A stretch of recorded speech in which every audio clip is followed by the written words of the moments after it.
C'était un jour ennuyant à l'école. J'étais si content que ce soit terminé et je m'impatientais de rentrer à la maison. Je suis donc sorti de l'école et j'ai attendu mon chauffeur sur le trottoir. Il avait l'habitude d'être là avant moi, mais ce jour-là, il était en retard. J'étais perdu dans mes pensées quand j'ai entendu quelqu'un m'appeler derrière un arbre. « Chase !» a dit une voix féminine. Je me suis approché pour voir qui c'était. Je l'ai vu, j'ai été surpris. C'était quelqu'un que je ne connaissais pas et que je n'avais jamais vu. J'ai alors demandé « Comment connaissez-vous mon nom ?» Mais sans répondre à ma question, elle a simplement dit « Ne parle de ça à personne » et puis elle est partie. Mais avant de continuer, mettez un pouce bleu et regardez la vidéo complète pour avoir quelques surprises. En regardant derrière moi, j'ai vu que mon chauffeur était finalement arrivé pour me récupérer. J'ai pensé alors, peut-être que c'était la raison pour laquelle elle était partie. Je suis monté dans la voiture et nous sommes partis en direction de la maison. Mais tout ce temps passé dans la voiture, ainsi qu'une fois à la maison, je pensais à cette mystérieuse femme et comment elle me connaissait. J'étais si curieux que je voulais en parler au dîner avec mon père. Mais alors, je me suis souvenu qu'elle m'avait demandé de n'en parler à personne. Je n'ai donc rien dit. Le lendemain, sur le chemin de l'école, j'ai demandé à mon chauffeur de venir me récupérer 1 heure plus tard que d'habitude. Il a alors demandé « Y a-t-il une raison à ça, monsieur ? Il me faudrait répondre à votre père s'il me demande. » Je savais qu'il allait me demander ça. J'ai répondu nerveusement, car bien entendu, c'était un mensonge. Je vais m'entraîner au basket après les cours. Mais Dieu merci, il n'a rien remarqué. Puis dès que les cours se sont terminés ce jour-là, j'ai couru rapidement à l'extérieur pour rencontrer cette mystérieuse femme. Mais elle n'était pas là, je l'ai donc attendue. 10 minutes sont passées, puis 20, 30, et toujours rien, elle ne venait pas. J'ai commencé à m'inquiéter. Je pensais, mon chauffeur va bientôt arriver, où se cache-t-elle ? À ce moment, j'ai entendu « Chase, tu es là ?» C'était la même femme que la dernière fois. J'ai répondu « Oui, je suis là. J'ai plein de questions à vous poser, mais on n'a pas beaucoup de temps. » Mais elle n'a rien dit. Elle est simplement restée plantée là, à me regarder avec les larmes aux yeux, comme si je transportais des oignons ou quelque chose du genre. Alors j'ai pensé demander simplement « Comment connaissez-vous mon nom ? Pourquoi êtes-vous venu me voir ici et pas chez moi ? Pourquoi je ne peux rien dire sur vous ?» J'ai posé plein d'autres questions. J'étais tellement curieux. Mais je n'étais pas prêt à entendre la suite.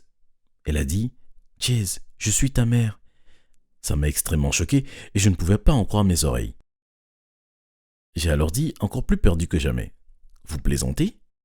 Elle a répondu « Nous n'avons pas beaucoup de temps maintenant et ce n'est pas le bon endroit. Je vais tout expliquer, mais tu dois venir me voir. » Puis elle m'a demandé mon cahier et un stylo.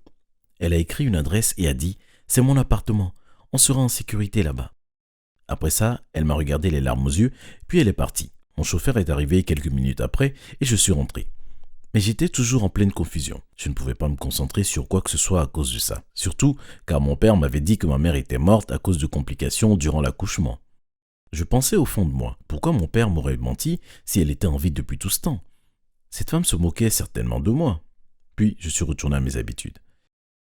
Mais à l'approche du week-end, j'ai eu de plus en plus envie de connaître la vérité ou du moins d'écouter ce que la femme, qui se disait être ma mère, avait à me dire. J'ai donc dû chercher une excuse pour sortir de la maison pour aller lui rendre visite. Pour ça, la veille, pendant qu'on dînait, j'ai demandé à mon père si je pouvais sortir voir mes amis le lendemain. Il a alors répondu « Bien entendu, mon fils, Miller va t'accompagner. » Mon père avait toujours été très protecteur envers moi, mais ça serait un gros problème si Miller, mon chauffeur, me conduisait là-bas. J'ai donc répondu immédiatement « Papa, je ne veux pas faire le riche, j'ai 17 ans maintenant, je peux sortir seul. » Il a alors dit « Mon fils veut son indépendance. » Et il a commencé à rigoler, comme s'il se moquait de moi. J'ai donc dit encore « Papa, s'il te plaît. » Il a alors répondu « D'accord, tu as 5 heures d'indépendance. » J'étais soulagé, car c'était tout ce dont j'avais besoin. Le lendemain, j'ai pris ma voiture et je suis sorti. C'était un de ces rares jours où je conduisais seul. J'ai donc roulé vers l'adresse que la femme m'avait donnée. Une fois arrivé, j'ai garé ma voiture et je me suis dirigé directement vers son appartement. Je devenais de plus en plus nerveux à l'idée de ce que j'allais apprendre en me rapprochant de son appartement. Une fois devant la porte, j'ai toqué et j'ai attendu. Elle a tout de suite ouvert la porte et m'a invité à l'intérieur. Et elle a refermé la porte immédiatement. Elle a demandé « As-tu été suivi ?» Quoi ? Pourquoi ? Non. J'étais de plus en plus perdu à chaque fois qu'elle disait quelque chose. Elle a alors dit « Tant mieux alors !» Puis elle m'a installé sur le canapé. Elle m'a amené un jus de pomme, s'est assise en face de moi et a commencé à me donner des explications. Elle a dit « Moi et ton père, nous sommes rencontrés il y a 18 ans à une fête. Il était si gentil et charmant que j'ai été immédiatement attiré par lui. » Elle m'a dit qu'après s'être rencontrés là-bas, ils ont commencé à se voir de plus en plus souvent et en quelques semaines, elle est tombée amoureuse de lui. Puis elle a dit « Mais il avait un côté caché que je ne connaissais pas, jusqu'à ce qu'il soit trop tard, et j'étais enceinte de toi. » J'ai demandé « Quel côté caché ?» Je me suis mis à trembler jusqu'à la moelle après ce qu'elle m'a dit ensuite. Elle a dit que mon père était un baron du crime à l'étranger, qui s'est réfugié ici, qu'il a commencé à travailler dans la PEG locale et que grâce à sa fortune, aucune preuve n'avait été trouvée contre lui. Personne n'a pu l'arrêter. Après avoir tout découvert, elle a essayé de partir alors que j'étais dans son ventre et qu'elle ne voulait pas qu'il ait une mauvaise influence sur moi. Mais elle a échoué et mon père l'a gardée prisonnière jusqu'à ma naissance. Elle a dit, après que tu sois né, il a utilisé son argent pour embaucher les meilleurs avocats pour monter un dossier contre moi et m'éloigner de toi. J'ai donc dû attendre que tu atteignes cet âge pour que tu comprennes. Puis elle s'est mise à pleurer. Je ne savais pas quoi dire. Et je ne savais pas si je devais la croire ou pas. Je devais donc lui poser plus de questions. J'ai alors demandé, comment êtes-vous sûr d'avoir trouvé la bonne personne? Et quelle preuve avez-vous que je suis votre fils? Elle a répondu, je t'ai suivi pendant des années. Et non, je n'ai pas de preuve écrite, mais je peux le prouver autrement. Nous pouvons faire un test ADN ou tout simplement demander à ton père. Et c'est ce que j'ai fait. Je suis parti et je suis rentré directement chez moi pour discuter avec mon père. Il était assis dans le salon, en train de parler au téléphone. J'ai alors dit, m'as-tu menti sur le fait que ma mère était morte pendant tout ce temps? Mon père a raccroché le téléphone et s'est tourné vers moi avec un air surpris. Et il a répondu, quoi? J'ai donc répété, m'as-tu caché le fait que ma mère est toujours en vie depuis tout ce temps? Il n'a rien dit pendant un moment. Il n'était pas en colère, tout simplement calme, et quelques minutes plus tard, il m'a demandé pourquoi je pensais à ça. Je lui ai donc dit tout ce qui s'était passé avec ma rencontre avec cette mystérieuse femme qui disait être ma mère. Après avoir écouté tout ce que j'avais à dire, il s'est levé et a dit « Tu dois arrêter de voir cette femme ». Puis il s'est arrêté un instant et a ajouté « Si tu fais ce que je te dis, je t'achèterai une belle voiture et je transférerai 100 000 $ sur ton compte pour que tu puisses t'acheter ce que tu veux. » Je ne pouvais pas croire ce que j'entendais. Il me proposait 100 000 $ et une voiture, ce qui a levé mes doutes en un instant. Il essayait de me cacher et de m'éloigner de ma mère depuis tout ce temps. C'était un menteur. Et comment pouvait-il croire qu'il pouvait acheter mon choix avec de l'argent? J'ai alors dit en hurlant, « Tu ne peux pas me payer pour ne plus me voir ma mère !» Et je suis parti dans ma chambre. Puis j'ai commencé à penser à comment faire en sorte que mon père laisse ma mère vivre avec nous, car je n'acceptais pas simplement de la voir une ou deux fois après qu'elle soit revenue dans ma vie après 17 ans. Je devais faire quelque chose d'exceptionnel pour que mon père n'ait pas d'autre choix. J'ai donc monté un plan pour rassembler les preuves des mauvaises actions de mon père. Mais d'abord, je suis allé voir ma mère encore une fois pour tout lui expliquer. Je l'ai prise dans mes bras et j'ai pleuré comme si c'était la première fois que je ressentais l'amour d'une mère. Après un moment, nous avons discuté de mon plan et comment l'exécuter. Elle a dit « Tu es devenu un jeune homme très intelligent, mais souviens-toi de bien faire attention. » Comme prévu, avant de retourner chez moi, je me suis arrêté dans une boutique pour acheter quelques caméras et des micros. Après avoir trouvé ça, je suis rentré chez moi.